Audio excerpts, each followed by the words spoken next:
Hello guys, welcome to Phoenix What If. So in this video, we will see, what if Naruto became the host of the 10 Tails and got a harem of tailed beast goddesses? If you enjoy these kinds of stories, don't forget to show us some love by hitting the like button and subscribing to the channel. Your support means the world to us. Now, let's start the story. #CH. After 1. Convergence. The summer sun beat down on Konoha, casting long shadows across the rebuilt village. 4 months had passed since the end of the 4th grade ninja war, and an uneasy peace settled across the shinobi world. Naruto Uzumaki stood atop the Hokage monument, his blonde hair ruffling in the breeze as he gazed over his home. Reconstruction efforts continued below, the sounds of ham, rs and saws creating a rhythm of renewal. Something felt off, had for weeks. A pressure building at the edges of his consciousness. You feel it too, don't you, Kurama? Naruto spoke inwardly to the 9 Tails. The fox stirred within him. Something's wrong with the others. They're restless. Naruto frowned. Since the war, he'd maintained a connection with all 9-tailed beasts, thin thread of chakra linking them across vast distances. Those connections had grown increasingly turbulent. Gaara mentioned Shukaku's been acting strange too, Naruto murmured. And Killer Bee said Gyuki nearly broke free last week. It's not like them, Kurama growled. Something's pulling at us, drawing us together. A chill ran down Naruto's spine despite the summer heat. Like the 10 Tails. Silence answered him, which was answer enough. Below, a figure in green appeared on the path, moving with distinctive speed. Rock Lee waved frantically, spotting Naruto on the monument. Naruto, Lady Tsunade has called an emergency meeting. All Jonin and above. Naruto leapt down, landing lightly beside his friend. What's happening? Reports from all 5 nations, Lee said, his usually cheerful face serious. All the tailed beasts are exhibiting strange behavior. Even the free ones. They raced toward the Hokage tower together. Naruto's mind churned with possibilities, each worse than the last. Madara and Obito were gone. Kagaya sealed away. The Akatsuki destroyed. What new threat could be affecting all the tailed beasts simultaneously? The council chamber buzzed with tension when they arrived. Tsunade sat at the head of the table, her youthful appearance belying the worry in her eyes. Kakashi stood beside her, his visible eye narrowed in thought. Around the table sat the village elders, clan heads, and top jonin. Naruto, Tsunade acknowledged as he entered. Good. You should hear this. Shikamaru nodded at him from across the table. It's troublesome, but we have communications from all 5 Kage. The Jinchuriki are experiencing increasing difficulty controlling their tailed beasts, and the free beasts are behaving erratically. What's causing it? Naruto asked, taking his seat. That's why you're here, Tsunade said. You have the closest connection to Kurama and links to the others. Has he said anything? All eyes turned to Naruto. The weight of their expectation pressed on him. Heavier than the summer air. He thinks something's drawing them together, Naruto said. Like when the 10 Tails was forming. The room erupted in murmurs and concerned exchanges. Impossible, Homura, one of the elders, declared. The 10 Tails was dispersed. The threat ended. Perhaps not, Kakashi said softly. The 10 Tails existed before Hagoromo separated it into the 9 beasts. What if that separation was never meant to be permanent? Silence fell over the room as the implications sank in. The 5 Kage are calling an emergency summit, Tsunade announced. We leave in 1 hour. Naruto, you'll come with us. Shikamaru, Kakashi, prepare to depart. As the meeting dispersed, Sakura caught up with Naruto in the hallway, her pink hair tied back, medical scrolls clutched to her chest. I heard, she said, concern etching her features. Are you okay? Naruto forced a smile. Yeah, just worried about the others. If all the tailed beasts are being affected. Lady Tsunade's bringing me along as medical support, Sakura said. Whatever's happening, we'll face it together. Like always. Her confidence steadied him, as it always had. He nodded, grateful for her presence. An hour later, they departed for the Land of Iron, neutral territory where the previous Kage summit had been held. Tsunade led their delegation across forest and mountain, moving at top speed. The journey that would normally take days compressed into hours through shinobi travel techniques. Throughout the journey, Naruto felt the pull growing stronger. Kurama's chakra swirled uneasily within him, reaching outward toward something distant yet familiar. It's like gravity, Kurama said as they crossed into the snow-covered land of iron. The original chakra of the 10 tails is calling to its scattered parts. To us. Can you resist it? Naruto asked. For now, came the grim reply. But the others with weaker hosts? I'm not certain. The summit fortress loomed ahead, illuminated against the night sky. Samurai guards stood at attention as the Leaf delegation arrived. Inside, tensions ran high. The cage, Gaara, stood with his arms crossed, dark circles zoomed. His eyes speaking of sleepless nights despite no longer hosting Shukaku. The Raikage paced like a caged beast, while the Mizukage and Tsuchikage sat in quiet conversation. Naruto, Gaara greeted, relief evident in his voice. Shukaku is in pain. He retreated to the desert's deepest point, but even there, something calls to him. Before Naruto could respond, Killer Bee burst through the doors, normally rhythmic movements jagged and uncoordinated. 8 tails fighting inside me, trying to break free. This ain't no joke, can't you see? His rap lacked its usual flow, strained by obvious effort. The Raikage, grabbed his brother's shoulder. Hold on, B. We'll figure this out. Tsunade stepped forward. We need to share information quickly. What do we know? The cage gathered at the central table, their advisors and protectors forming a circle around them. Maps and reports scattered across the surface as each shared their observations. It began 3 weeks ago, the Tsuchikage, Kuretsuchi, explained. Son Goku and Kokuo, who had been peacefully residing in our mountains, suddenly became agitated. They've been moving steadily eastward since then, regardless of our attempts to communicate. Isobu disappeared beneath our deepest waters, the Mizukage, Chojuro, added. But sailors report whirlpools forming in a perfect line, also moving east. East, Shikamaru murmured, marking points on the map. If we plot all their movements. His finger traced lines that converged at a single point in the ocean. They're all heading here. What's there? Tsunade demanded. Nothing, Kakashi said, leaning closer. Just open ocean. But if we account for the movement of the Earth since the Sage of Six Paths, era. The birthplace, Gaara finished quietly. Where the 10 tails first appeared in our world. A chill swept through the chamber. Are you suggesting they're reforming the 10 tails on their own? The Raikage demanded. Without someone controlling them. Not on their own, Naruto spoke up. Feeling Kurama's knowledge flowing through him. Something's pulling them. The 10 tails wasn't just a monster, it was a being from another dimension. What if the connection between dimensions is reopening? The implications hung in the air like a blade about to fall. If the 10 tails reforms, Tsunade said slowly, we face a threat potentially greater than Kagaya. Without Sasuke here, we don't have the sealing technique used before.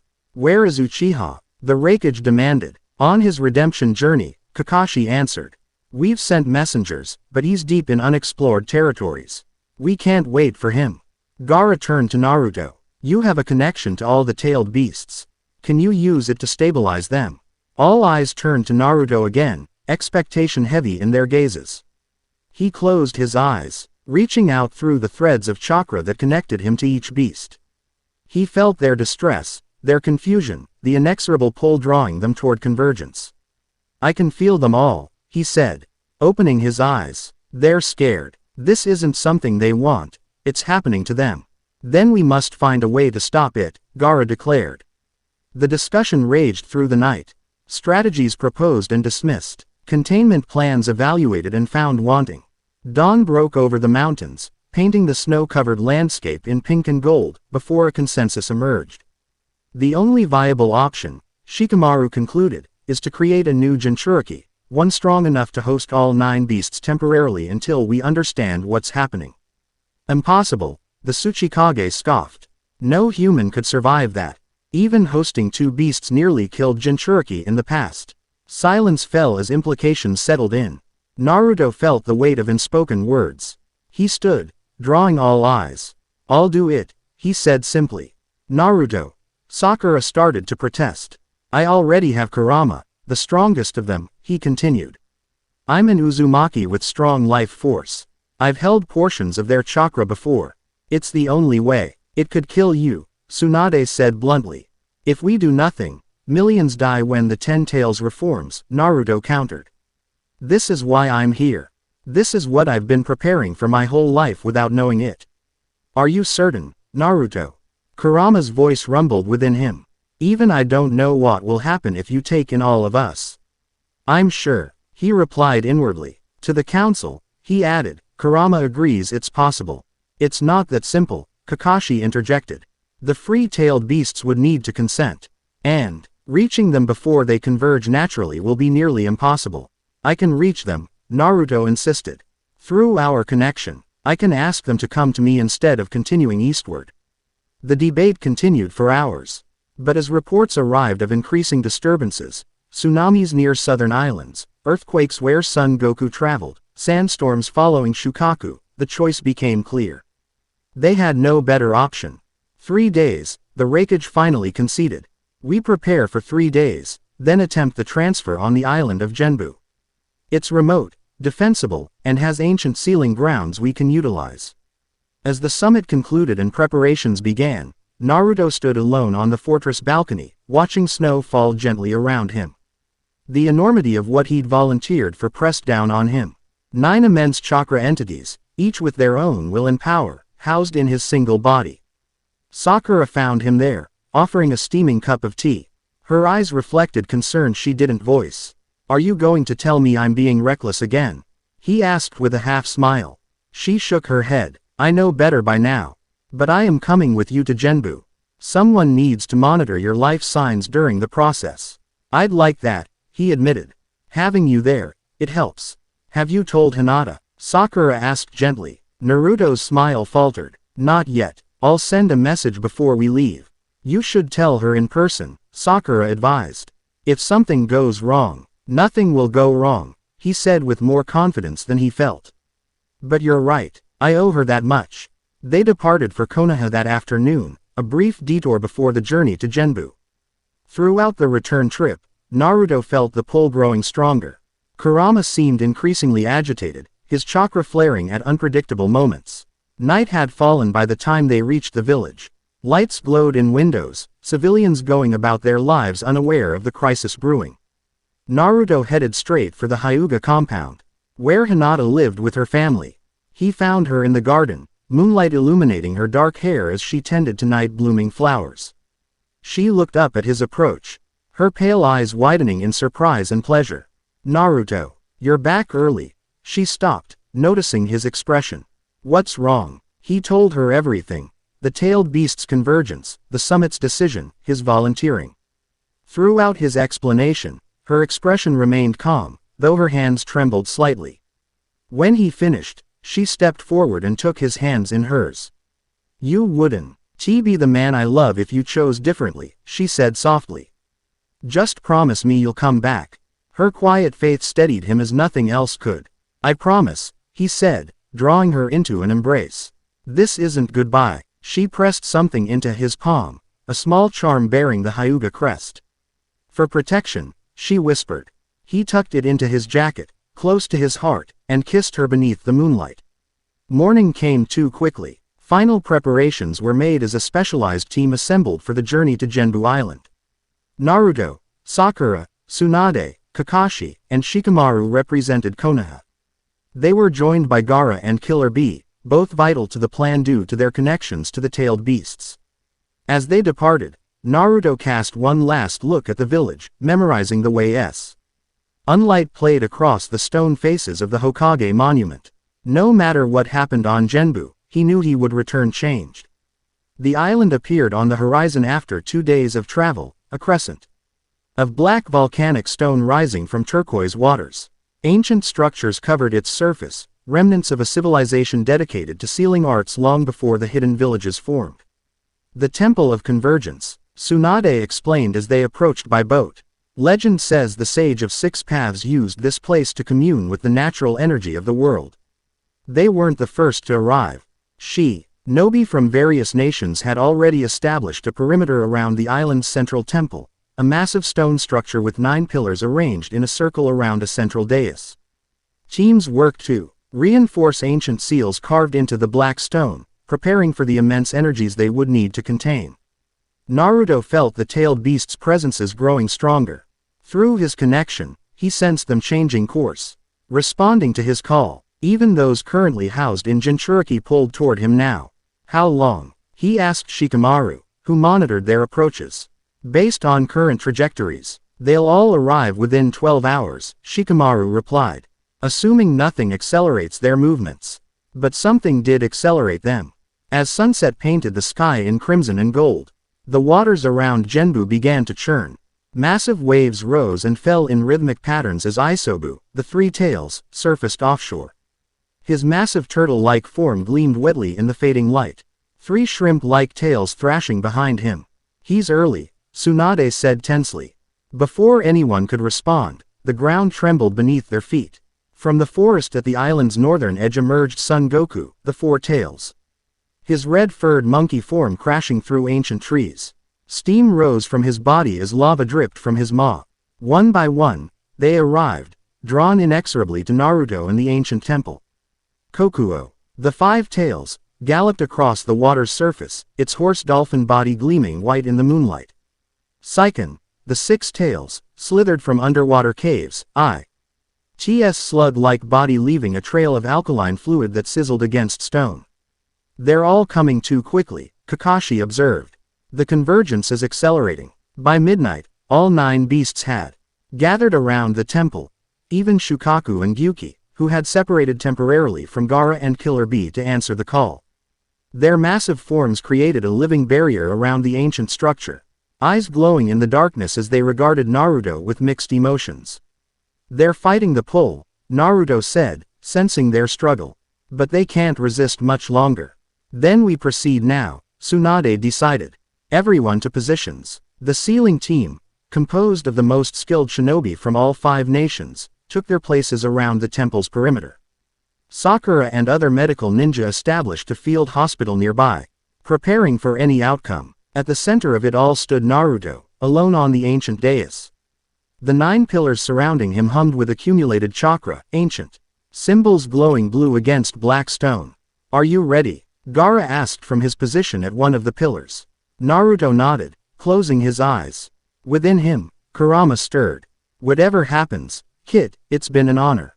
Save the goodbyes, Naruto replied with a smile. We've got work to do. The ritual began as moonlight reached its zenith. The tailed beasts, responding to ancient seals activated by the gathered shinobi, began to dissolve into pure chakra, rivers of colored energy flowing toward the central dais. First came Shukaku, his sandy form collapsing into a stream of yellow chakra that spiraled around Naruto. The pain was immediate and intense, like being scoured from the inside with burning sand. Naruto gritted his teeth, refusing to cry out as the One Tail's essence merged with his own. Kurama's chakra expanded within him, creating space for his brother. Matabi followed, blue flames washing over Naruto as the 2 tails joined the first. Then Isobu, Son Goku, and Kokuo in quick succession, each bringing their own element of agony, drowning pressure, volcanic heat, stampeding force. Naruto fell to his knees as Seiken's chakra poured into him, the 6 tails bringing caustic burning throughout his network. Sweat poured from his body, steam rising from his skin as internal temperatures soared. His vital signs are spiking. Sakura shouted from her monitoring position. Heart rate dangerously elevated. Keep going. Tsunade ordered. We can't stop midway. Chome, the 7 tails, dissolved into a rainbow of chakra that encircled Naruto before plunging inward. His skin began to crack, golden light spilling from the fissures as his body struggled to contain the immense energies. He's reaching critical limits, Sakura warned. Gyuki, the 8 tails, was the last to join. His massive octopus bull form collapsing into indigo energy that completed the spiral around Naruto before merging inward. The pain transcended physical sensation, becoming something cosmic and absolute. Naruto's consciousness expanded beyond his body, beyond the temple, beyond the island, stretching across dimensions as 9 immense wills struggled to find balance within him. In a metaphysical space beyond normal perception, Naruto found himself standing in swirling mist. The familiar forms of the tailed beasts surrounded him, their massive bodies translucent and fluid in this realm. Naruto Uzumaki, rumbled Kurama. Somehow separate from him here. You have done something no Jinchuriki has attempted since the sage himself. Is it working? Naruto asked, looking around at the gathered beasts. Are you all stabilizing? For now, Gyuki answered, his 8 tails swaying behind him. But there's something else happening. The mist between them darkened, coalescing into a 10th P.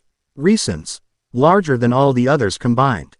A single massive eye opened within the darkness, its concentric rings fixing upon Naruto. The 10 tails, Shukaku hissed. It's awakening despite our efforts.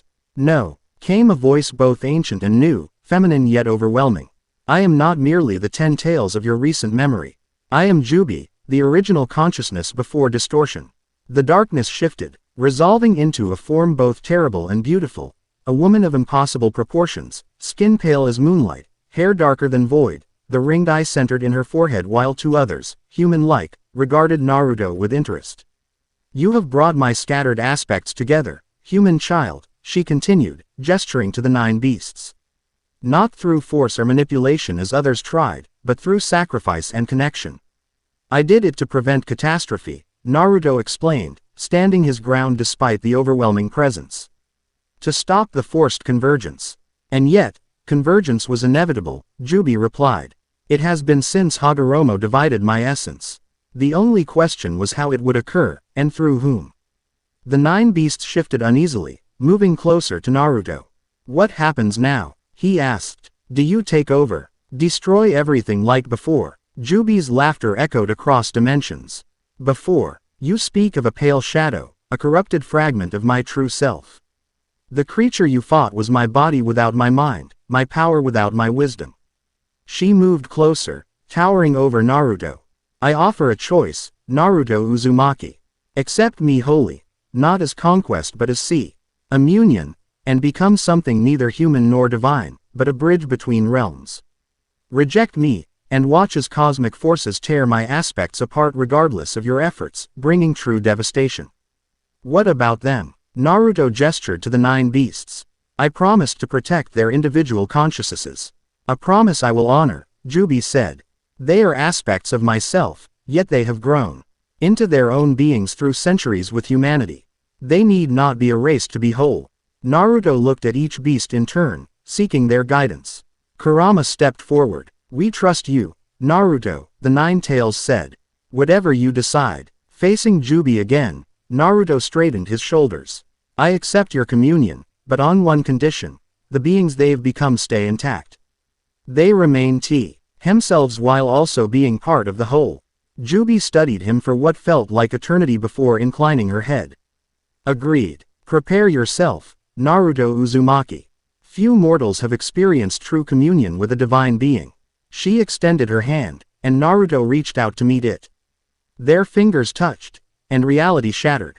Back on the physical plane, the assembled shinobi watched in awe and terror as Naruto's body lifted from the dais, suspended in a column of light that shot into the heavens. His skin glowed from within, hair bleaching white from root to tip before the ends darkened to crimson. Markings appeared across his body, not black like the tailed beast chakra mode, but luminous gold that shifted like living calligraphy. What's happening? Sakura shouted over the roar of energy. He's transforming. Gaara answered, his voice filled with wonder. Becoming something new. The light reached its crescendo, then imploded inward. Naruto's body absorbed the energy in a final surge before settling gently back onto the dais. For a moment, nothing moved. Then his eyes opened, revealing irises that shifted color with every blink, pupils shaped like 9-pointed stars. He rose to his feet, movements fluid and precise. When he spoke, his voice carried harmonics beyond human range. The convergence is complete, he announced. But not as expected. Tsunade stepped forward cautiously. Naruto, are you still you? A smile, familiar despite the transformed features, spread across his face. Yes, Granny, still me. Just more now. He looked down at his hands, examining the golden markings that pulsed with his heartbeat. The tailed beasts are safe. They've retained their individual consciousnesses while also becoming part of a greater whole. The 10 tails, Kakashi asked warily. Jubi, Naruto corrected. Her true name is Jubi. What fought in the war was only her body corrupted by centuries of misuse. Her mind, her true self, was scattered among the 9 beasts. As if responding to his words, the air around Naruto shimmered. 9 distinct forms began to materialize, not the massive beasts they'd known, but humanoid figures of extraordinary beauty and presence. First came a woman with flame-red hair and golden eyes, 9 elegant tails flowing behind her like banners. Kurama, Naruto introduced, goddess of foxfire and resilience. Beside her Appy, red, a fierce-eyed beauty with sandy blonde hair and raccoon markings around her eyes, a single massive tail curled behind her. Suna, goddess of desert and persistence. One by one, they manifested, Kasai of blue flame, Coral of ocean depths, Yama of volcanic might, Hotaru of misty wisdom, Awa of caustic waters, Chome of transformation, and Ushi of thundering strength. Each goddess unique, yet ring subtle similarities that marked them as aspects of a greater whole. The assembled shinobi stared in disbelief, many dropping to their knees before these divine manifestations. Even the Kage Semi, overwhelmed by the presence of 9 goddesses where tailed beasts had stood moments before. This is their true form, Naruto explained, seeming entirely comfortable among these divine beings. Not monsters, but aspects of nature itself, personified as they were before corruption and fear-twisted human perception of them. Incredible, Gaara whispered. All this time, the goddess Suna approached him, smiling with familiar mischief. Little Gaara, you've grown well without me. Her voice carried the desert wind's whisper beneath human tones. Before the implications could fully settle, a disturbance rippled through the air. At the temple's edge, space itself seemed to tear, revealing a swirling vortex of energy. From this breach stepped a figure, humanoid but ancient beyond reckoning, loft in robes that seemed woven from starlight. So, the newcomer said, voice neither male nor female but something beyond either, it has finally happened. The convergence is complete. Their gaze, fixed on Naruto and the goddesses surrounding him. Interesting. Not what we anticipated. Moriko, Kurama growled, stepping protectively in front of Naruto. Cosmic observer and meddler. Moriko smiled thinly. Merely fulfilling my purpose, aspect of fire. The divine must remain divine, not diluted through human vessels. Their attention returned to Naruto. You've created an unexpected pattern, human. One that must be tested before judgment. With a gesture, 5 figures emerged from the vortex behind Moriko, beings similar to humans but with skin tones ranging from metallic silver to deepest black. Eyes glowing with internal light. My hunters will evaluate your worthiness, Moriko announced. Survive, and perhaps this new arrangement will be permitted to continue. Without warning, E5 hunters blurred into motion, moving faster than normal shinobi could track, converging on Naruto from all directions. Each wielded weapons that seemed designed specifically to combat divine chakra, glowing with runic energies. Naruto! Sakura shouted in warning, but Naruto had already moved, his new form accelerating beyond human perception. He met the first hunter midair, their collision generating a shockwave that cracked stone pillars. Golden chakra flowed from his hands, meeting the hunter's silver blade and shattering it into particles of light. The goddesses scattered, each engaging one of the remaining hunters. Kurama danced through jets of foxfire, her 9 tails becoming weapons themselves as they lashed out with burning precision. Suna commanded the very ground beneath them, stone turning to sand that trapped and crushed.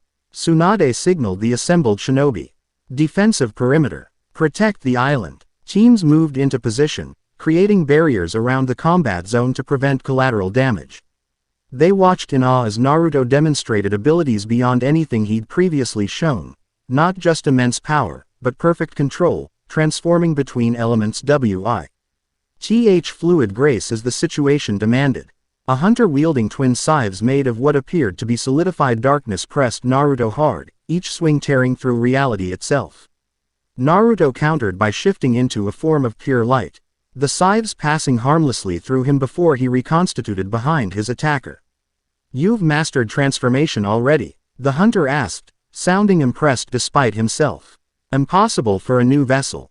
I've had good teachers, Naruto replied, glancing toward Chome, who battled nearby in a whirlwind of rainbow energy. He pressed his palms together, and golden chakra spiraled between them, forming a sphere unlike any Rasengan he'd created before, a miniature galaxy of swirling energy. And I learn quickly. He thrust the sphere forward, ending it exponentially in the final moment.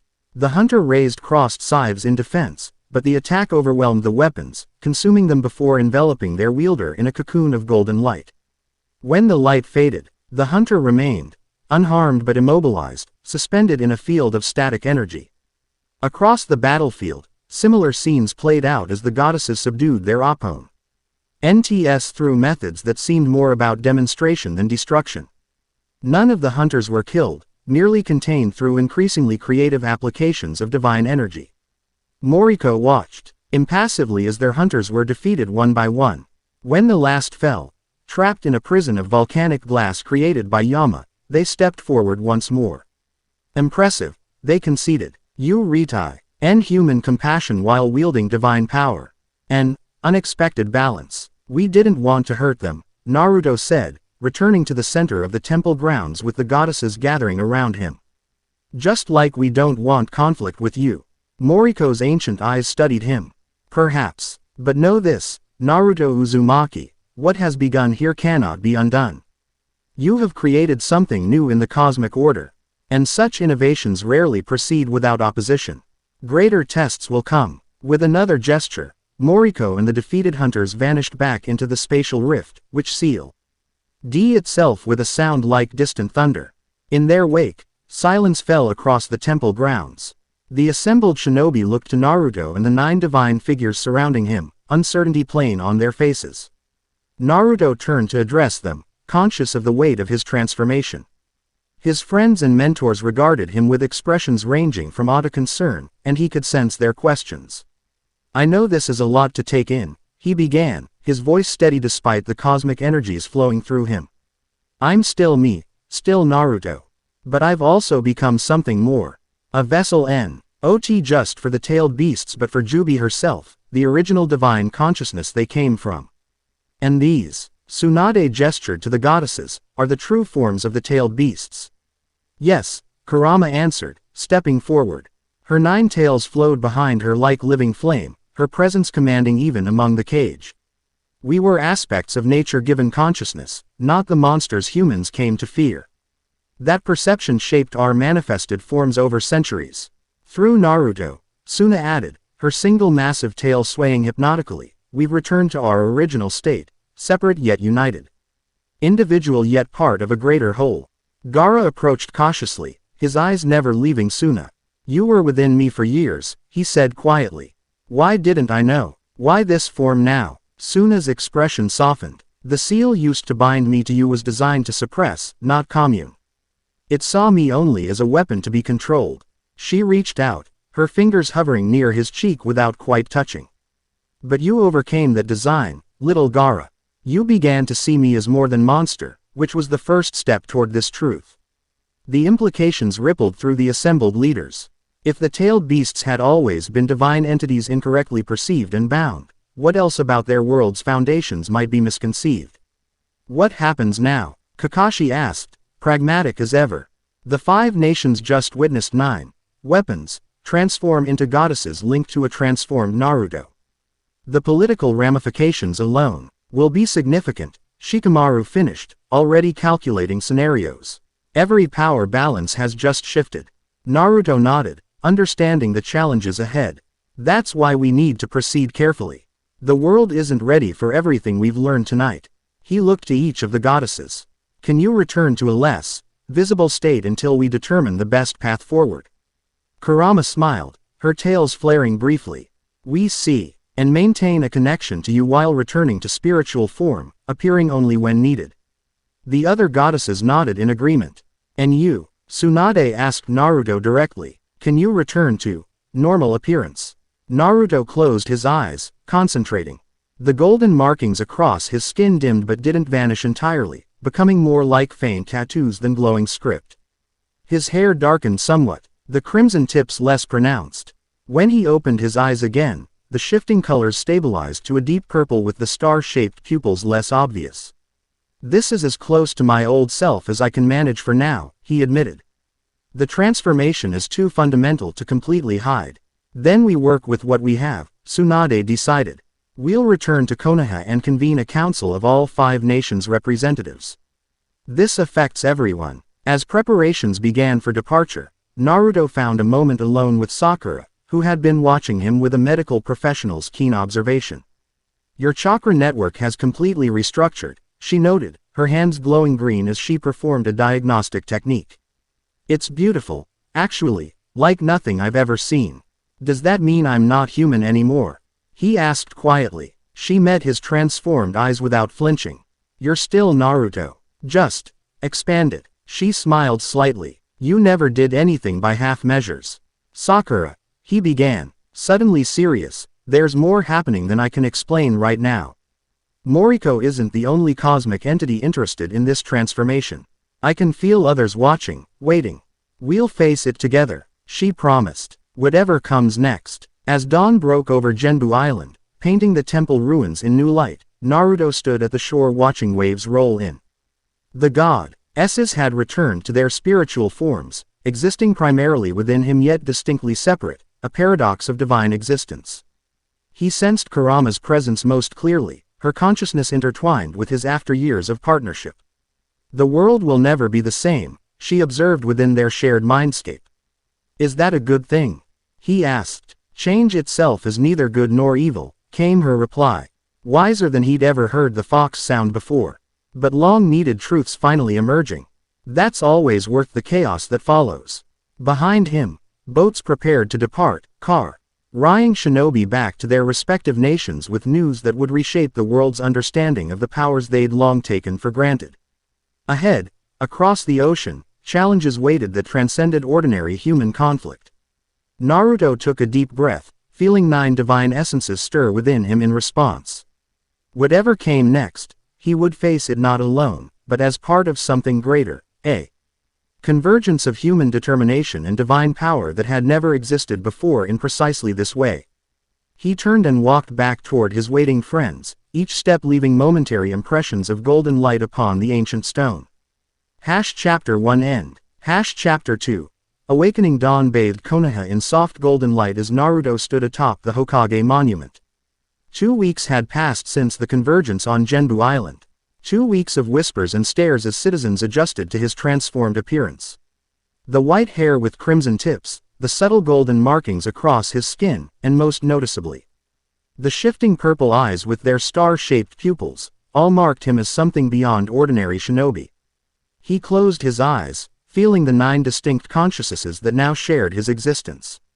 They flowed through his chakra network like rivers joining an ocean, separate yet unified.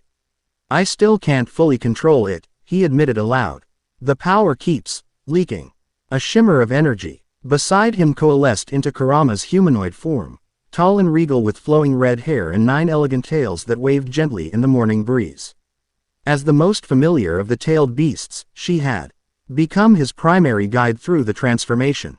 Divine chakra doesn't respond to human techniques, she said, golden eyes surveying the village below. You're trying to contain an ocean in a cup. Then I need a bigger cup. Naruto grinned despite his frustration. You need to stop thinking like a human shinobi, Kurama corrected. Divine energy isn't about containment, it's about harmony and flow. Before Naruto could respond, another presence materialized. Suna, her sandy blonde hair catching the sunlight, single massive tail curled around her feet. Her eyes, ringed in black markings reminiscent of her raccoon form, narrowed critically as she assessed him. He's still struggling because you're teaching him fire principles, Kurama, she said, folding her arms. He needs to understand stability first. Foundation before flame. Kurama's tails flicked with irritation. Fire is his primary affinity. It makes sense to build on what's comfortable. Suna interrupted with a smirk. When has Naruto Uzumaki ever chosen the comfortable path? Despite himself, Naruto laughed. The goddesses, bickering felt strangely familiar, like the tailed beasts' argumentative natures hadn't disappeared with their transformation. It was comforting somehow. Maybe I need to learn from all of you, he suggested. Each element, each aspect. The 2 goddesses exchanged glances, a silent communication passing between them. The balanced approach has merit, Kurama admitted reluctantly. Naturally, Suna said with a satisfied flick of her tail. We'll start with earth and stability. She extended her hand toward Naruto. Come, I know the perfect training ground. A swirl of sand enveloped them, and the world blurred. When it cleared, they stood in a vast underground cavern Naruto had never seen before. Crystal formations jutting from walls and ceiling, casting rainbow refractions across the stone floor. What is this place? He asked, voice echoing. The crystal caverns, Suna explained. They exist beneath the desert, hidden from human eyes for millennia. A place where the earth's bones meet its heart. She moved to the center of the cavern, her form partially dissolving into sand before reconstituting. Divine chakra is not just power, it's consciousness itself.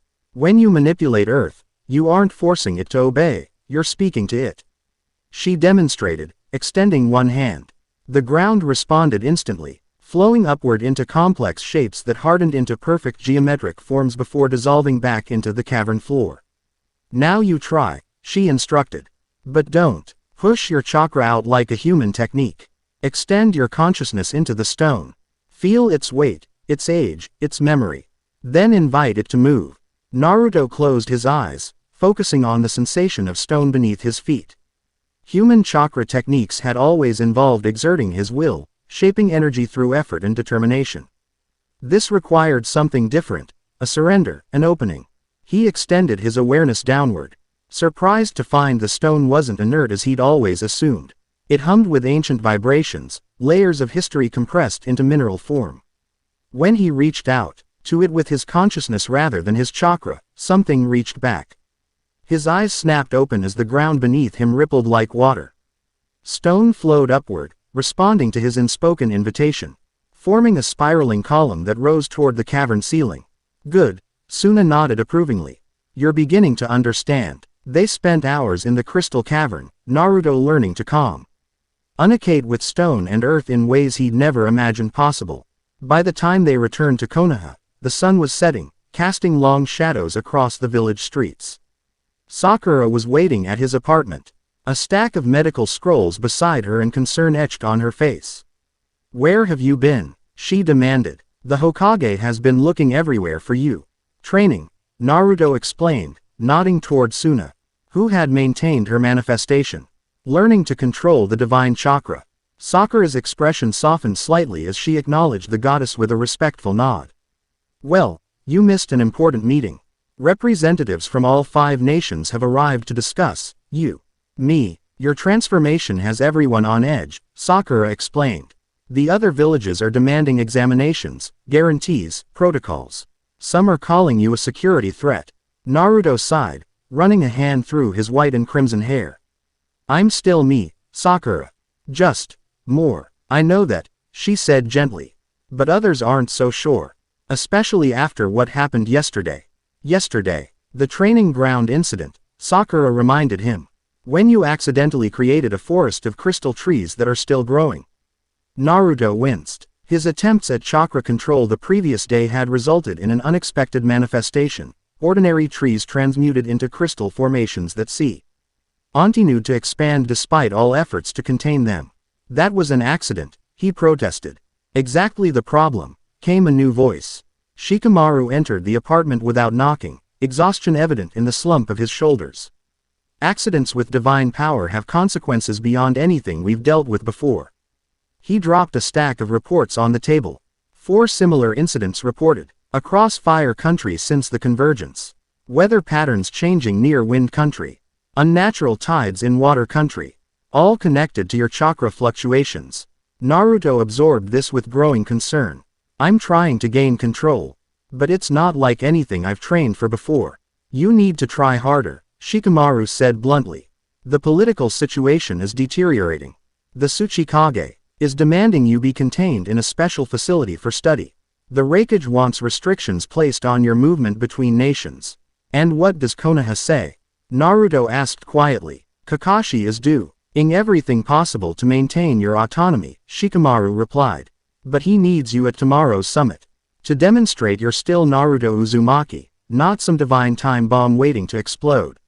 Suna, who had been listening silently, stepped forward. He will be ready, she declared. By dawn, he will have better control. He better, Shikamaru muttered, turning to leave. Because right now, You're either the greatest asset or the greatest threat the shinobi world has ever known. And most are leaning toward the latter. After he departed, Sakura placed a comforting hand on Naruto's shoulder. Don't worry, they just need time to adjust. Time we may not have, Suna observed. His training must accelerate. We need the others. As if summoned by her words, the air shimmered around them. One by one, the other goddesses materialized. Kasai with her feline grace and blue flame hair, Coral draped in flowing aquatic silks, Yama with her volcanic armor, Hotaru's misty form, Awa's opalescent blue skin. Chome with rainbow-hued wings, and Ushi's powerful dark-skinned presence. Sakura stepped back, momentarily overwhelmed by the presence of 9 divine beings in Naruto's modest apartment. I'll leave you to it, she said, gathering her scrolls. Just be at the Hokage Tower by dawn. After she left, Naruto faced the assembled goddesses. I need to master this quickly. Not just for the summit, but for whatever's coming next. Then we begin now, Kurama declared. Each of us will teach you one aspect of divine chakra control. By dawn, you will have the foundation needed to face your human leaders. The night passed in a blur of training more intense than anything Naruto had experienced before. In the forest of death, far from prying eyes, each goddess took turns instructing him in her specialized domain. Kasai taught him transformation, the fluid shifting between states of matter. Divine beings aren't locked into physical form, she explained, her body dissolving into blue flame before reconstituting. Reality itself is negotiable. Under her guidance, Naruto learned to partially transform his body, converting flesh to flame and back again without losing coherence or consciousness. Coral introduced him to flow and pressure, the principles governing tides and depths. Divine power doesn't push outward, she demonstrated, creating intricate water formations that moved with graceful precision. It draws inward, then redirects.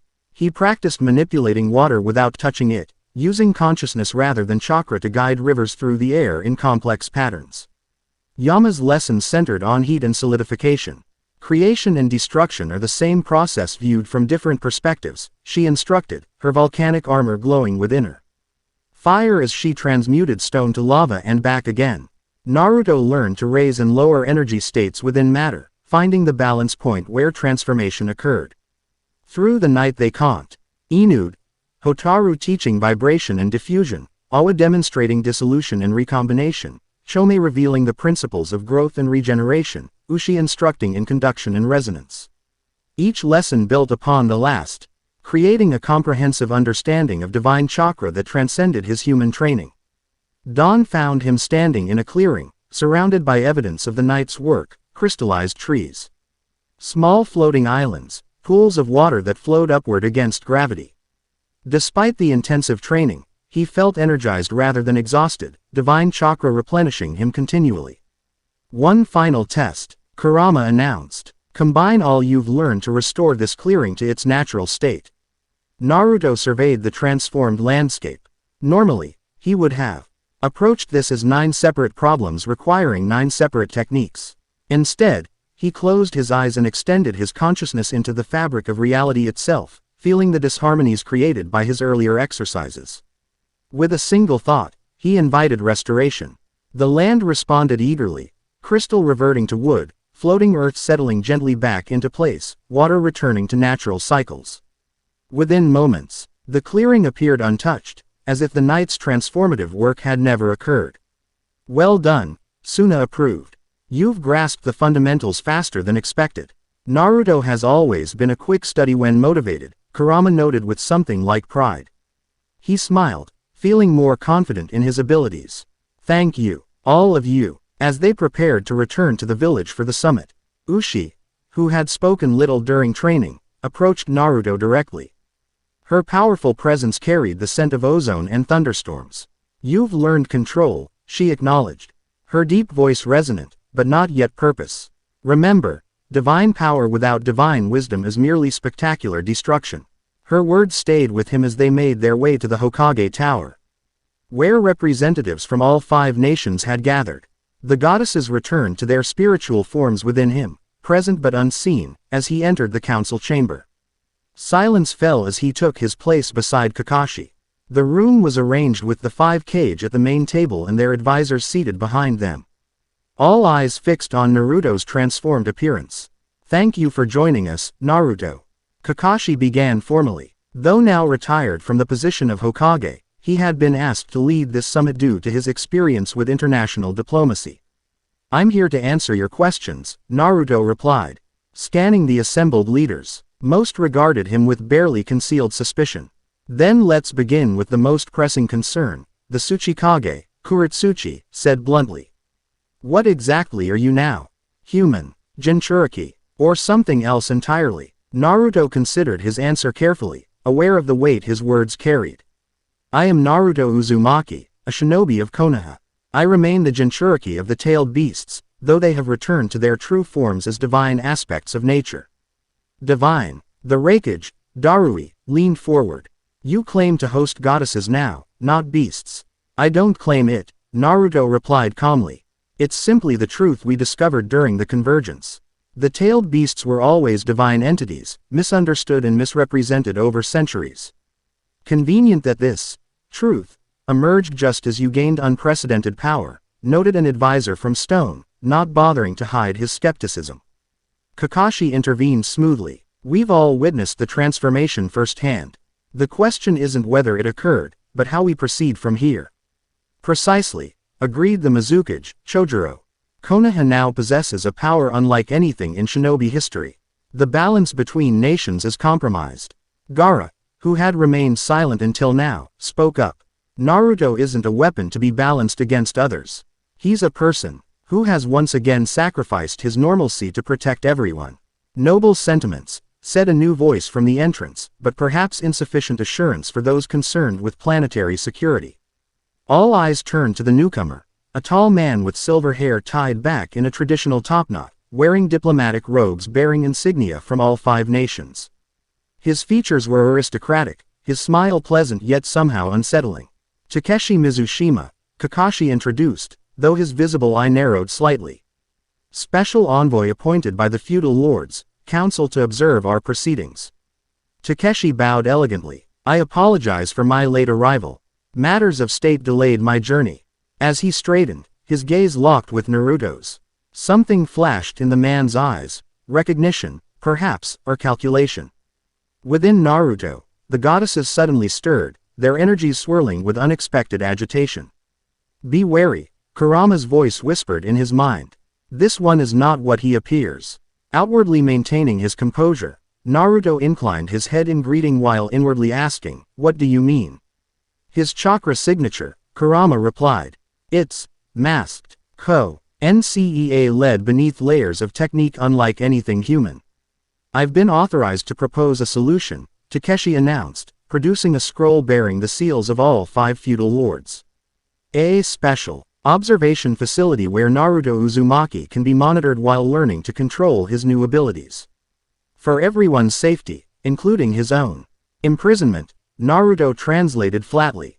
Takeshi smiled wider. "Protected research. With you as honored participant rather than subject. Surely you understand the concerns your transformation raises." "I understand fear masquerading as caution," Naruto countered. "I'm not a threat to the 5 nations or anyone else who doesn't threaten peace." "Bold claims," Takeshi said, "yet we've documented 17 incidents of uncontrolled divine chakra manifestations since your transformation. Fortunately, none have resulted in casualties, yet." The room tensed at the implied prediction. Naruto felt the pressure of dozens of wary gazes, the political atmosphere shifting against him. "Naruto has made remarkable progress in chakra control," Kakashi interjected. "Perhaps a demonstration would be more productive than speculation." Takeshi's eyes gleamed with something like anticipation. "An excellent suggestion. Show us this control you claim to have mastered." Naruto rose, aware he was being manipulated but seeing no alternative. The center of the council chamber cleared as observers moved their chairs back, creating space for whatever demonstration might follow.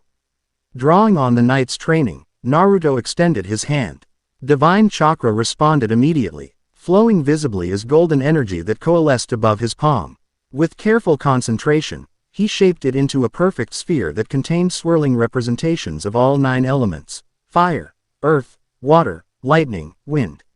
and the more esoteric forces the goddesses commanded. Impressive light show, Takeshi commented, but hardly proof of control under duress. Perhaps something more challenging. Before anyone could object, he made a subtle gesture. From his sleeve shot 3 small objects that expanded rapidly into mechanical constructs, metal spheres bristling with sealing formulas that immediately began draining chakra from the surrounding area. Chakra suppressors, Kakashi identified, starting to rise in protest. Standard diplomatic security measures, Takeshi said smoothly. Surely a Jinchuriki with perfect control can maintain his demonstration despite minor interference. The suppressors created visible distortion in the air as they absorbed ambient chakra. Or, ordinary shinobi would find their techniques weakened or disabled entirely in such a field. Naruto felt the pull against his chakra, the divine energy responding to the drainage like water to a sudden drop in pressure. In his old form, he might have countered by simply overwhelming the suppressors with raw power. Instead, he recalled Coral's lesson on flow and pressure. Rather than resisting the pull, he incorporated it into his technique, allowing the sphere above his palm to contract slightly while intensifying its internal rotation. The suppressors began to vibrate as they struggled to process the divine chakra they were absorbing. Naruto maintained perfect composure, the golden sphere spinning faster as it adjusted to the interference. Takeshi's smile faltered slightly. Interesting. Perhaps with greater challenge. He made another gesture, and the suppressors began emitting a high-pitched tone. The sound penetrated directly into the chakra pathways, designed to disrupt focus and control. Within Naruto, Hotaru whispered guidance. Vibration is merely information in motion. Harmonize rather than resist. Following her instruction, Naruto adjusted the frequency of his own chakra to match the disruptive tone. Then gradually shifted it until the interference became part of his technique's structure. The golden sphere began emitting a counter-tone, creating a hauntingly beautiful harmony that filled the chamber. Several council members exchanged impressed glances. Even the Tsuchikage's severe expression softened slightly. Takeshi's pleasant mask slipped for just a moment, revealing frustration beneath. One final test, then, he announced. From within his robes, he produced a small black crystal that pulsed with ominous energy. A sample of negating crystal from the land of silence, the most potent chakra-canceling substance known. That's a forbidden artifact, protested an advisor from Mist. Its use outside approved facilities violates special dispensation, Takeshi interrupted. Holding up his scroll of authority. For assessment purposes only. Before further objections could be raised, he tossed the crystal toward Naruto's demonstration. The black substance arced through the air, heading directly for the spinning sphere of divine chakra. Time seemed to slow as Naruto assessed his options. The negating crystal would indeed disrupt his technique, violently, if it made direct contact. He could dodge, but that would prove nothing about his control. He could overpower it, but that might cause the very kind of destructive incident Takeshi seemed to be provoking. Instead, he recalled Yama's lesson on transformation states. As the crystal reached the edge of his sphere, Naruto altered the divine chakra's fundamental properties, not increasing its power but changing its very nature. The sphere shifted from energy to something between matter and void, a state that the negating crystal couldn't interact with. The black crystal passed harmlessly through the transformed sphere, its canceling properties finding nothing to negate. It clattered to the floor on the other side, inert and dull. Silence fell across the chamber as Naruto calmly concluded his demonstration, allowing the sphere to dissolve into motes of golden light that dispersed throughout the room, leaving a sense of tranquility in their wake. I believe, Kakashi said into the silence. That constitutes a satisfactory demonstration of control. The Cage nodded in agreement. I move that we recognize Naruto Uzumaki as having sufficient mastery to continue residing in Konoha without special restrictions. Provided regular assessments continue. Seconded, said the Mizukage, somewhat to everyone's surprise. The vote passed with only Stone abstaining. As the meeting adjourned for a recess, council members approached Naruto with questions that seemed born more of curiosity than fear, a significant improvement from the summit's beginning. Takeshi observed from a distance, Hi's diplomatic smile restored though it didn't reach his eyes. As the chamber cleared, he approached Naruto directly. Impressive indeed, he said, voice pitched for Naruto's ears alone. But divine chakra was never meant for human vessels. Regardless of your control, some boundaries weren't meant to be crossed. Who are you really? Naruto asked quietly. You're no ordinary diplomat. Takeshi's smile widened a fraction. Someone who remembers the proper order of things, Naruto Uzumaki. Someone who understands that what you've become violates cosmic law. He glanced around at the departing council members. Enjoy your small victory. The true test is yet to come. He turned and left, his formal robes whispering against the floor. Within Naruto, the goddesses, agitation increased. He bears traces of divine energy. Kurama observed. Old, contained, but unmistakable. Another Jinchuriki. Naruto wondered. No, came Ushi's deeper voice. Something else. Something familiar yet corrupted. The recess ended with tentative agreements between the nations. While monitoring would continue, Naruto would retain his freedom, with the understanding that he would continue refinen his control and report any unusual manifestations immediately. As the summit concluded, Shikamaru approached Naruto with an expression of carefully controlled concern. Walk with me, he said quietly. There's something you need to know. They left the Hokage Tower together, heading toward the less populated training grounds. Once certain they weren't overheard, Shikamaru stopped beneath the shade of a massive oak. That Takeshi, he began, has been meeting privately with officials from all 5 nations before the summit. Offering something in exchange for support of his containment proposal. What kind of something? Naruto asked, though he suspected the answer. Protection, Shikamaru replied grimly.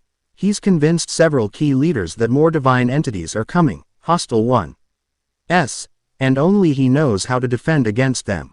He's not entirely wrong, Naruto admitted. Moriko, the observer we encountered at Genbu, implied others would take interest in what happened. The problem is his solution. Shikamaru continued. He wants access to you. Specifically, to the goddesses within you. Claims there's a procedure to ensure they never fall into the wrong hands. He wants to extract them, Naruto realized. Feeling protective anger rise within him. Like Akatsuki all over again. Shikamaru nodded. But with better marketing. He's presenting it as preemptive defense rather than theft. And how many believe him? Too many, Shikamaru admitted. Fear makes for poor judgment. I've been researching his background, or trying to. There's nothing concrete before his appointment 6 weeks ago.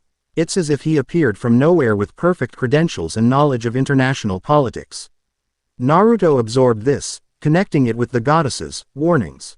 He's planning something. Today's demonstration was a test. Not of my abilities, but of the goddesses' responses. I thought as much, Shikamaru agreed. Which is why I've arranged additional security around you, discreetly. Choji, Lee, and Kiba are running perimeter. Ino's monitoring communication networks for unusual patterns. Thank you, Naruto said sincerely, but I'm not sure conventional security will help against whatever Takeshi really is. Shikamaru smiled thinly. It's not just about protection. It's about witness and record. Whatever he's planning, he won't be able to spin it to his advantage if we document everything. They parted with renewed vigilance, Naruto heading toward his apartment as evening fell across Konoha. The streets were quieter than usual, villagers still adjusting to his transformed presence. Some nodded respectfully as he passed, others averted their eyes. A few children pointed and whispered behind their hands, their fear mixed with fascination. Once home, he found a message waiting from Hinata.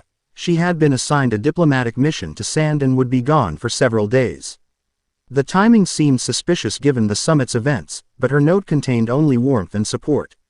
Naruto settled into meditation, conversing internally with the goddesses about Takeshi and his possible origins. Their discussion was interrupted by a knock at his door, soft but insistent. Naruto, it's Sakura. We need to talk. He opened the door to find her looking unusually tense, medical bag clutched in white-knuckled hands.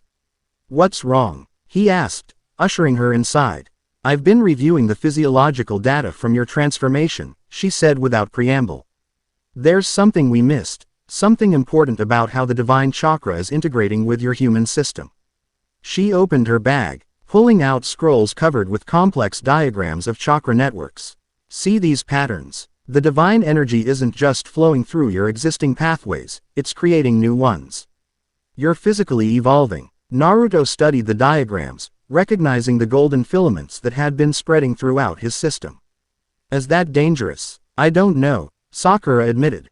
It's unprecedented. But Tsunade and I are concerned about the acceleration rate. She pointed to comparative scans. What should take centuries of evolution is happening in weeks. Within him, Kurama stirred. This is natural for divine integration. His human form is adapting to channel our combined essence. Kurama says it's normal, Naruto relayed. Part of the adaptation process. Sakura frowned. Normal for a divine being, maybe. But for a human, she hesitated, then added reluctantly, some on the medical council are suggesting your humanity might be temporary. That eventually, the divine chakra will completely transform you into something else entirely. The implication hung heavy between them. Not just transformation but transcendence, beyond human, beyond connection to the world he'd fought to protect. I'm still me, he insisted, but uncertainty crept into his voice. I know, Sakura said, reaching out to squeeze his hand. And we're going to make sure you stay you. Tsunade has some ideas for stabilization techniques that might help regulate the integration rate. As they discussed potential approaches, another presence materialized in the apartment, Kasai, the Two-Tails goddess. Her blue flame hair casting dancing shadows across the walls. The fire aspect allows for controlled transformation, she offered, startling Sakura with her sudden appearance.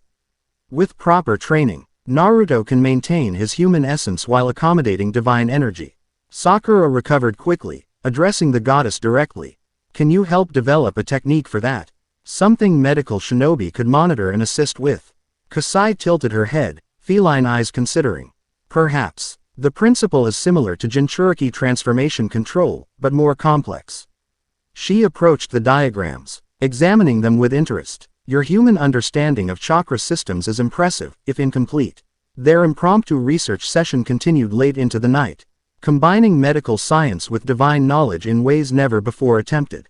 By midnight, they had developed a preliminary protocol for monitoring and potentially stabilizing Naruto's ongoing transformation. We should test this tomorrow, Sakura suggested, stifling a yawn. After you've both rested, Kasai smiled, an expression somewhere between amused and predatory. Divine beings don't require rest as humans do. But Naruto still needs his sleep. I'll walk you home, Naruto offered, concerned about Sakura traveling alone so late. Not necessary, she insisted. I'm perfectly capable of protecting myself. And you should minimize public appearances until we have a better understanding of your evolution rate. After she left, Naruto attempted to sleep but found his mind too active.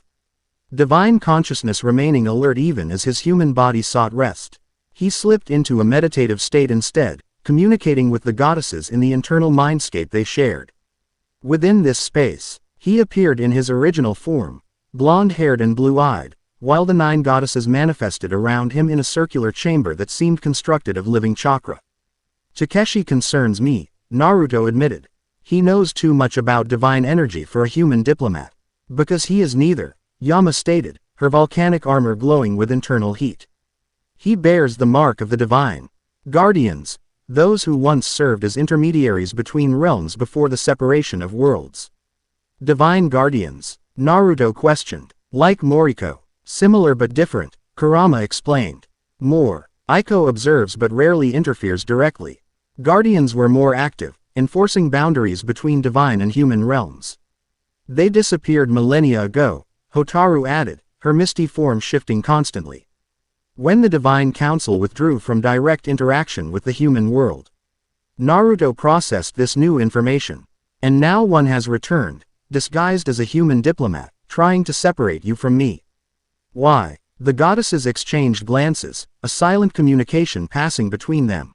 The balance, Ushi finally rumbled, her powerful voice resonating through the mindscape. What happened on Genbu Island disrupted ancient arrangements. The separation between divine and human realms was deliberate, established after conflicts that nearly destroyed both. By returning to RD, Ivine forms while remaining connected to you, Suna continued, we've created a bridge between realms that hasn't existed for thousands of years. And that's bad, Naruto asked. It's unprecedented, Kurama corrected. Some will see it as an opportunity, others as a threat. Takeshi clearly belongs to the latter category. Their discussion continued through the night, the goddesses sharing fragmented memories of ancient times when divine and human worlds intersected more directly. Dawn was breaking when Naruto emerged from meditation, more informed but no less concerned about Takeshi's intentions. He had just finished preparing for the day when an urgent knock sounded at his door. Opening it revealed Konohamaru, breathless and agitated. "Emergency at the Hokage Tower," the young shinobi reported. "All available Jonin requested immediately." Something about a security breach. Naruto arrived at the tower minutes later to find the building surrounded by Anbu forces. Inside, Kakashi was coordinating response teams. His normally laid-back demeanor replaced by sharp focus.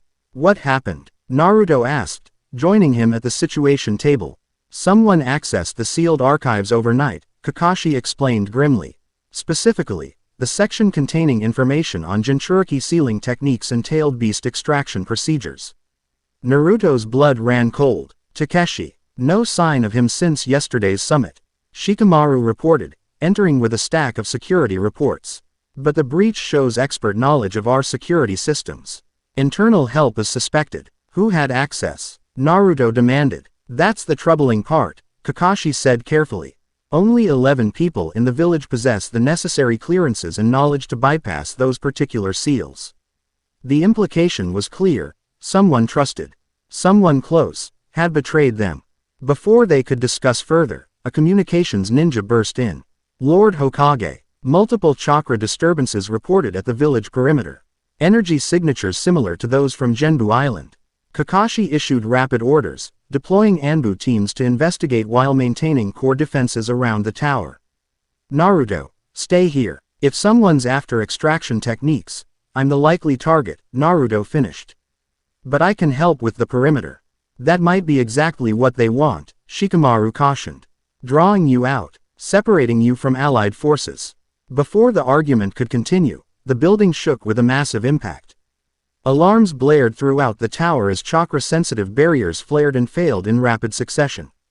"They're already here," Naruto realized, feeling a disturbance in the divine energy he now constantly perceived. Multiple attackers, using some kind of divine-infused weapons. The attack came not from outside but from below, the foundation level where ancient seals reinforced the tower's structure. Explosions ripped through the building's lower floors, precise strikes getting support columns and security nodes. Kakashi ordered immediate evacuation, but chaos had already taken hold. Smoke-filled corridors as shinobi rushed to defensive positions, many cut off by strategically placed explosive tags that continued to detonate in coordinated sequence. Naruto moved against the flow, heading downward toward the source of the attack. Within him, the goddesses' energies surged in response to danger. Golden chakra manifesting around his body as a protective aura. He found the first attacker in the archives section, a figure cloaked in gray, face obscured by a mask inscribed with unfamiliar symbols. They wielded twin short swords that glowed with sickly purple energy. "Naruto Uzumaki," the attacker acknowledged, voice distorted beyond recognition. "Vessel of the Nine, you will surrender them willingly or unwillingly, the choice affects only your suffering." "Who are you working for?" Naruto demanded, divine chakra gathering in his hands. "Takeshi." The attacker didn't respond verbally, instead launching forward with inhuman speed. Their blades sliced through the air, trailing purple distortion fields that warped reality around their edges. Naruto countered WITH techniques learned from the goddesses, partially transforming his arms into golden energy that could parry the supernatural blades without being severed. Each clash released shockwaves that further damaged the already compromised structure. "Those weapons," Kurama identified within him, "are god slayers, forged specifically to harm divine entities." "Then we don't let them touch us," Naruto responded internally, shifting tactics. Following Chome's lessons on transformation, he altered his density, becoming temporarily incorporeal as the attacker lunged through his seemingly solid form. The momentary confusion gave Naruto the opening to counterattack. Golden chakra coalesced around his fist as he delivered a devastating blow to the attacker's chest, sending them crashing through multiple walls.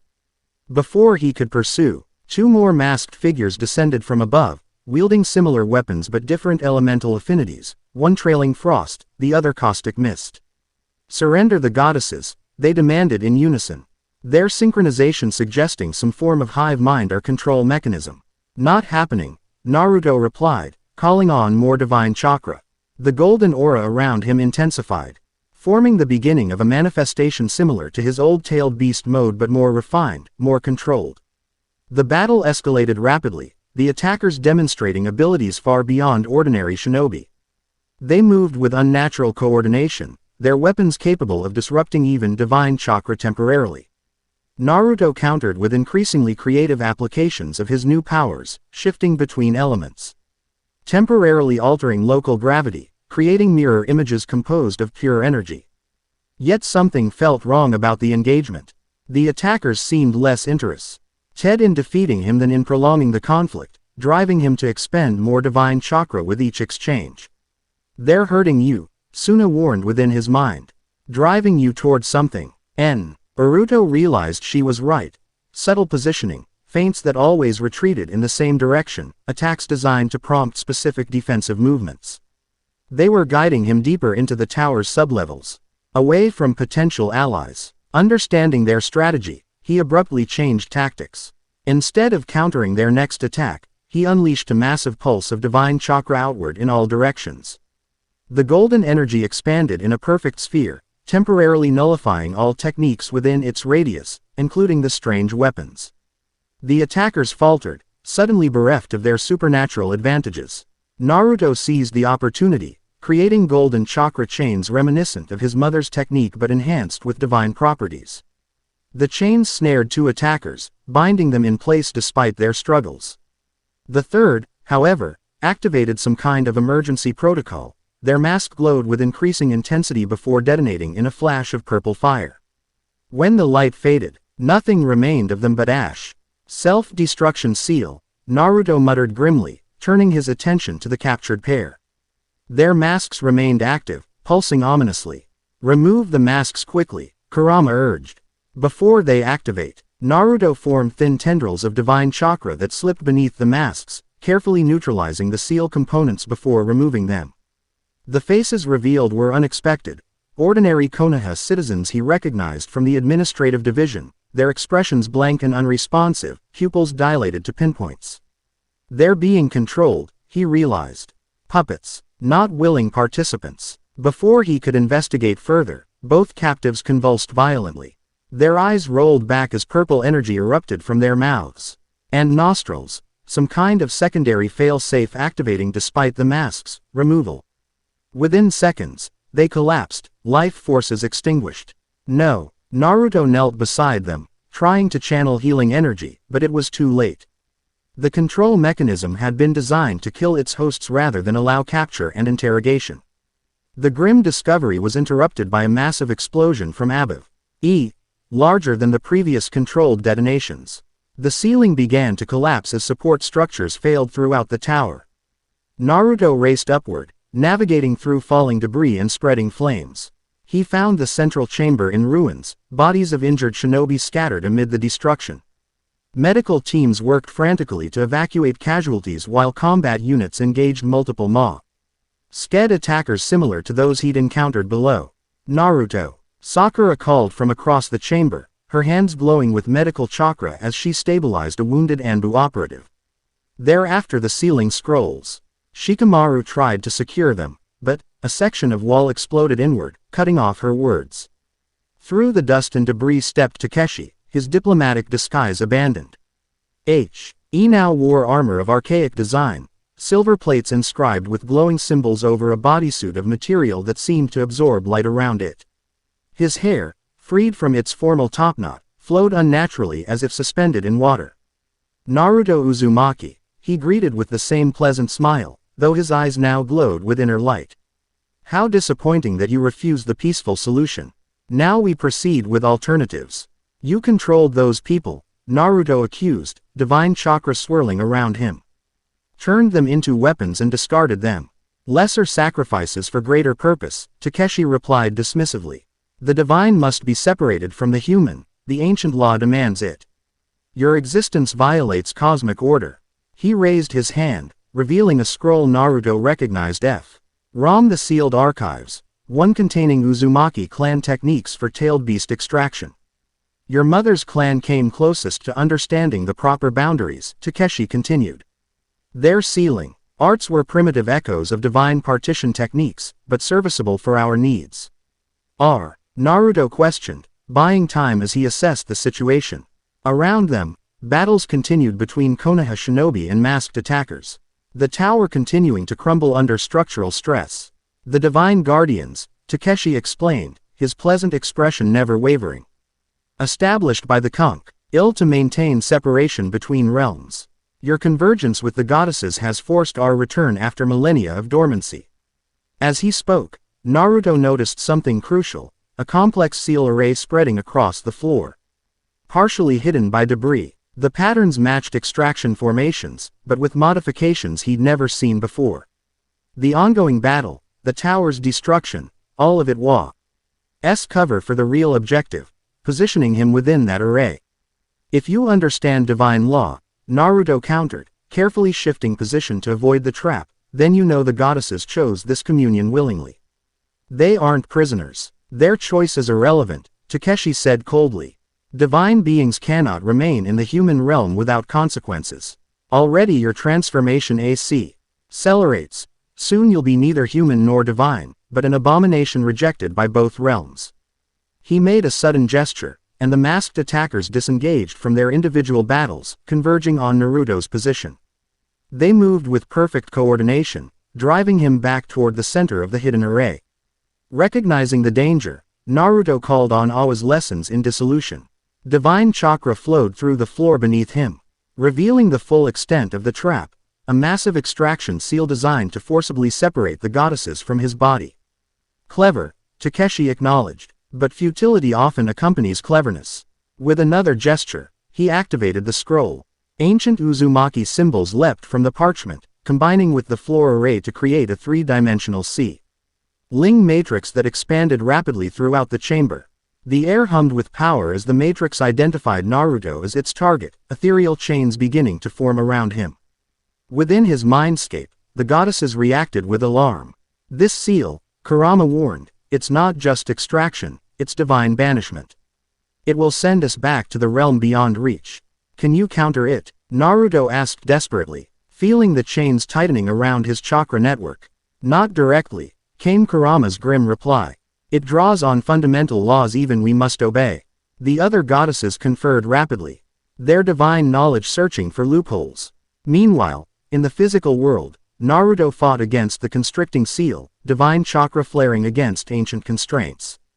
Takeshi observed with clinical interest, making minute adjustments to the technique as Naruto resisted.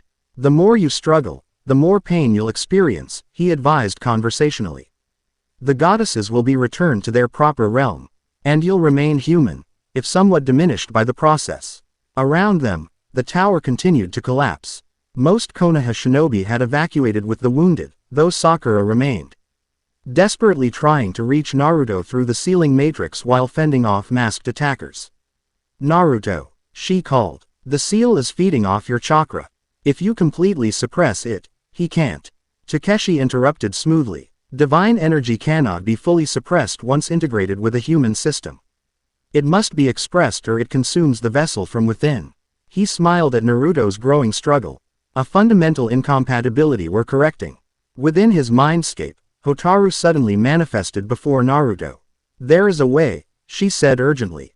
Not to break the seal, but to transform within it. How? Naruto asked, feeling the extraction beginning as golden energy was forcibly pulled from his body. The seal targets divine energy as separate from human, Hotaru explained.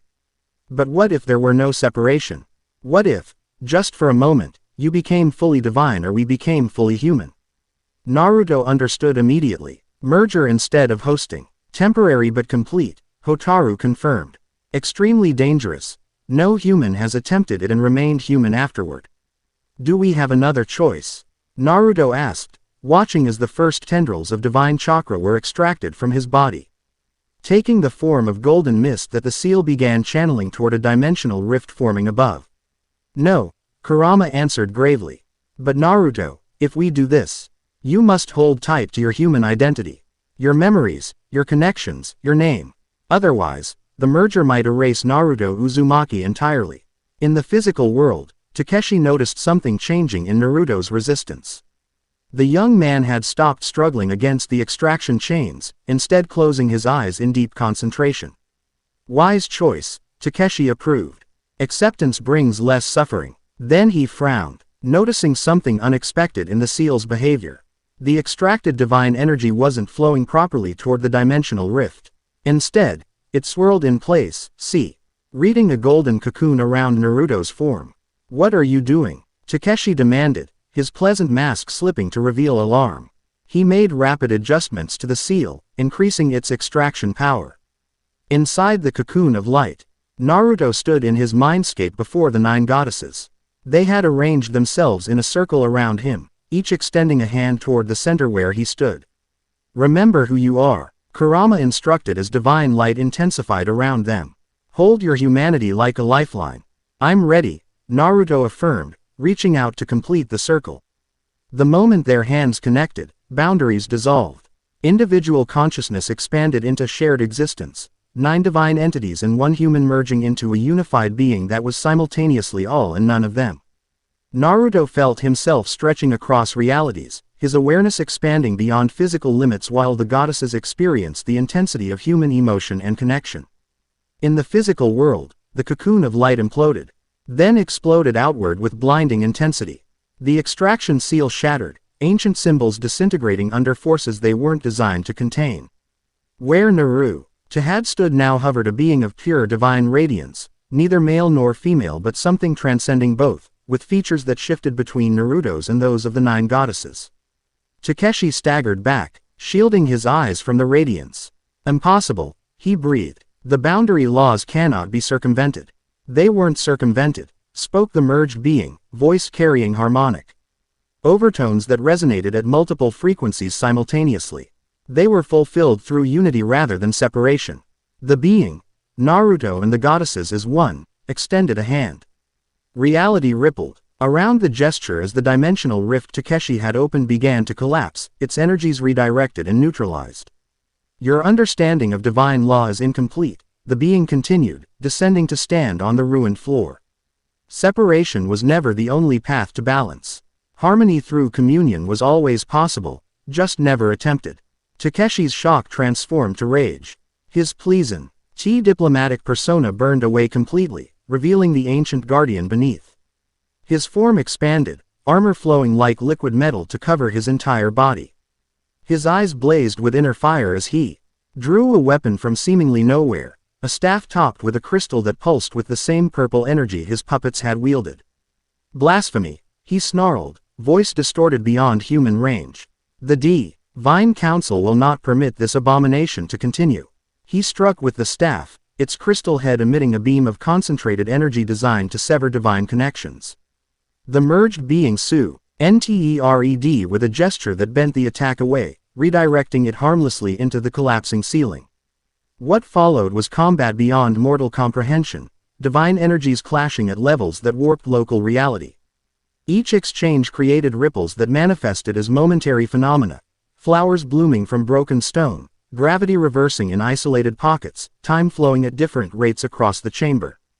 Takeshi fought with the skill of millennia, each movement precise and calculated to exploit weaknesses in divine law itself. The merged being countered with creativity and adaptability, combining Naruto's unpredictable battle instincts with the goddesses' ancient wisdom. "You cannot maintain this merger," Takeshi taunted between exchanges. "The human component will burn away, leaving only fragmented divinity for us to collect." The being didn't respond verbally, instead pressing forward with increasing confidence. Divine chakra manifested in forms never before seen, not just mental manipulations but fundamental alterations to reality's fabric. Where Takeshi sought to destroy and separate, the merged being created and connected, transforming the battlefield itself. Realizing his disadvantage, Takeshi changed tactics. He plunged his staff into the ground, activating a seal that had remained dormant, a failsafe designed to banish all divine energy within its radius. "If you will not be separated," he declared, "then be banished entirely." The seal expanded rapidly, purple energy racing outward in concentric circles. The merged being recognized the threat, not just to themselves but to everyone nearby. The banishment field would affect anything containing trace divine chakra, including normal shinobi who had been exposed during the battle. In that critical moment, an internal shift occurred within the merged consciousness. Naruto's human aspect, his instinct to protect others at any cost, rose to dominance. Rather than countering the banishment seal directly, the being channeled their power into creating a containment barrier around it, preventing its expansion while drawing its energy inward. The strain was immense, threatening to destabilize the merger. Within the shared consciousness, Naruto's individual awareness began to separate, his human identity reasserting itself through the act of sacrifice. Takeshi recognized the opportunity and struck, his Santa FF driving toward the being's chest where the containment effort focused. The blow connected, purple energy piercing the divine radiance to strike at the human heart within. Pain beyond description coursed through the merged being. The protective barrier wavered as the banishment seal's energy surged against its constraints. Takeshi pressed his advantage, driving the staff deeper. The human dies, he stated coldly, and the divine returns to proper order. Within the shared consciousness, something unexpected happened. As Naruto's awareness began to fade under the assault, each goddess actively reached for him, reinforcing his identity not by merging deeper but by defining his uniqueness more clearly. Naruto Uzumaki, they called in unified voice. Prankster, dreamer, friend, protector. Memories flashed through the collective mind, not divine knowledge but human experiences. Ramen at Ichiraku's, training with Jiraiya, promises to Sakura, rivalries with Sasuke, moments of connection with each person who had shaped his path. Remember who you are, Kurama's voice rang clearest. Not just vessel or savior, but Naruto. In the physical battle, the merged being's form began to fluctuate. Divine radiance condensing toward a more human shape. Takeshi, sensing victory, channeled more power through his staff, determined to complete the separation. Instead, a hand, human in form but glow, wing with golden energy, grasped the staff just below its crystal head. Enough, came a voice that was primarily Naruto's, though still carrying divine harmonics.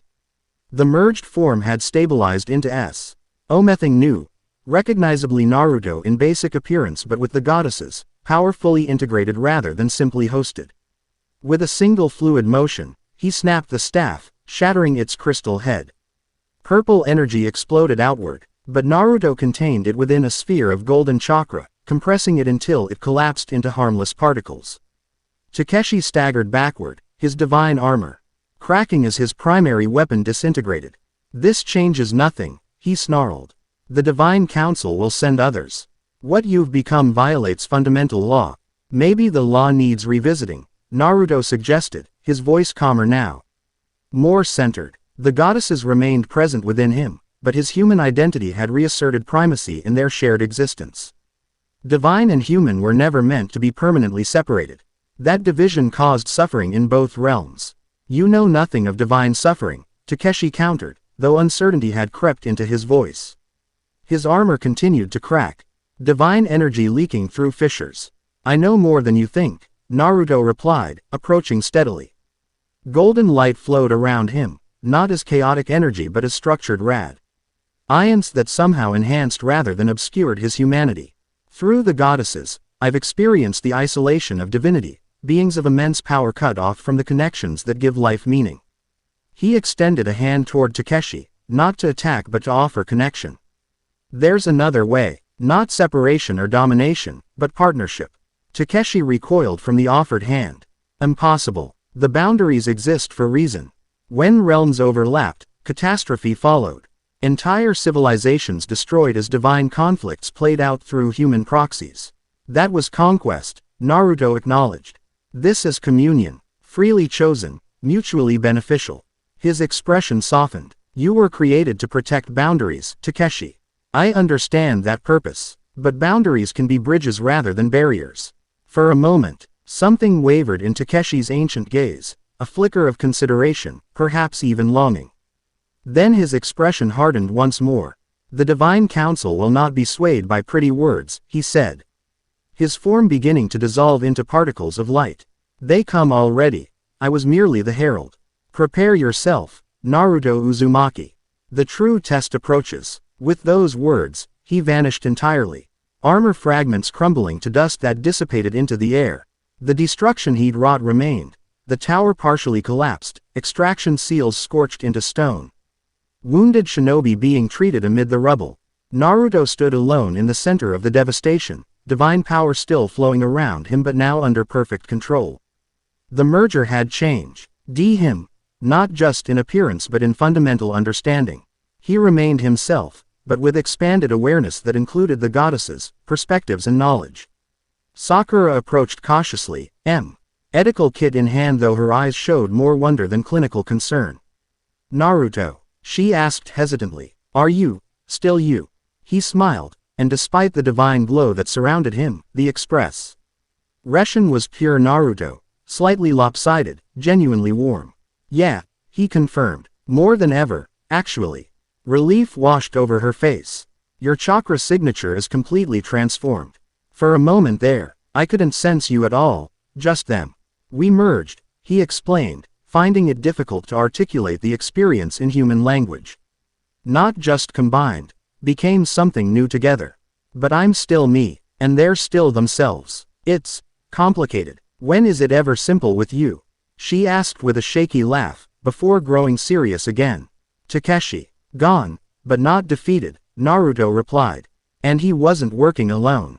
There's something bigger coming. The Divine Council he mentioned.